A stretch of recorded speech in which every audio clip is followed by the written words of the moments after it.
कुछ लोग विराट कोहली पर सवाल उठा रहे थे, उन्हें विराट ने जवाब दिया। ऑरेंज कैप जीतने के बाद जब बोलने के लिए आए तो पूछा गया कि कैसा लग रहा है। कहा कि पिछले वाले गेम से बेटर जरूर हूं, लेकिन 100% नहीं हूं। कहा कि मेरी नी में अभी भी सोरनेस बची है। हेल्थ वाइज कहूं तो बुखार है, तो मैं अपने बेस्ट पर तो नहीं हूं।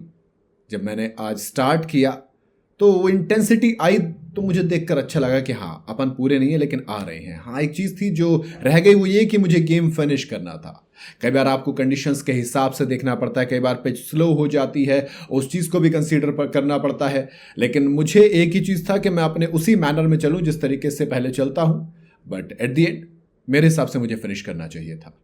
लोग स्लो कह रहे थे विराट कोहली को, और देखो बंदा क्या रहा है, कह रहा फिट नहीं हूं लेकिन स्लो फिनिश करना था।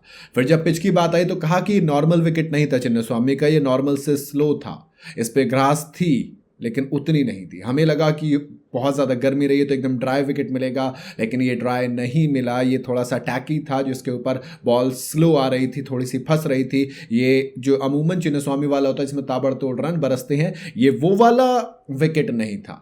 आपने देखा होगा कि जब आप सामने वाली जो गेम होता है पावर प्ले का, उसके अंदर आप जब अवे ले जाते हो, जब आप उसमें रन बना लेते हो तो गेम नहीं बचा था। और हमने वही प्लान था हमारा, हमने वो किया। मैं खुश हूं अपनी अप्रोच से, कोई कुछ भी कहे। ये बात सही है विराट कोहली की, भैया आपको जो कहना कहो, हम अपनी अप्रोच से खुश हैं, हमें कोई फर्क नहीं पड़ता कि स्लो है क्या है।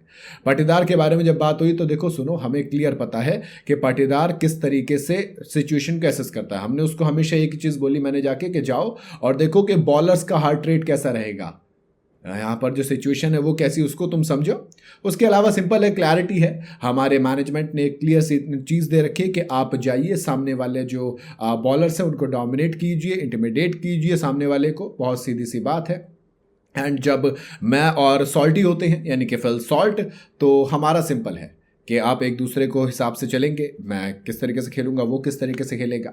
और फिर सिंपल सी बात है, जब Romario Shepherd, Tim David, Kunal Pandya, जिनको अभी बैटिंग नहीं मिली है, वो अपने बैटिंग को जब देखते हैं तो ऐसा लगता है कि हमारी डाउन दी ऑर्डर बहुत एक्सप्लोसिव बैटिंग है। ये काफ़ी इंटिमिडेटिंग लगता है।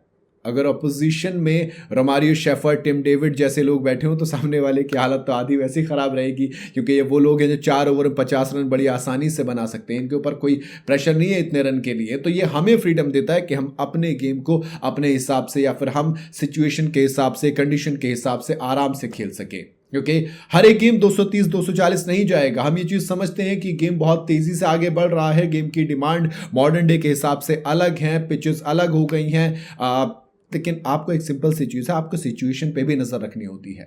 अंडर प्रेशर कैसे खेला जाता है, आपको सिचुएशन के हिसाब से कंडीशन कैसी होती है, फर्स्ट हाफ कैसा चलेगा टूर्नामेंट का, सेकंड हाफ कैसा चलेगा टूर्नामेंट का, ये चीज़ें टाइट होंगी आगे चलकर। तो उन तमाम चीज़ों को अंडर प्रेशर रहते हुए आपको तमाम चीज़ों को और ज़्यादा देखना पड़ता है।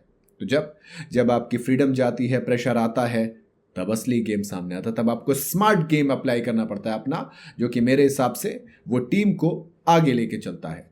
जो भी उस चीज़ को अप्लाई करेगा, अडेप्ट करेगा, कंडीशन के अकॉर्डिंग खेलेगा, वो टीम आगे जाएगी।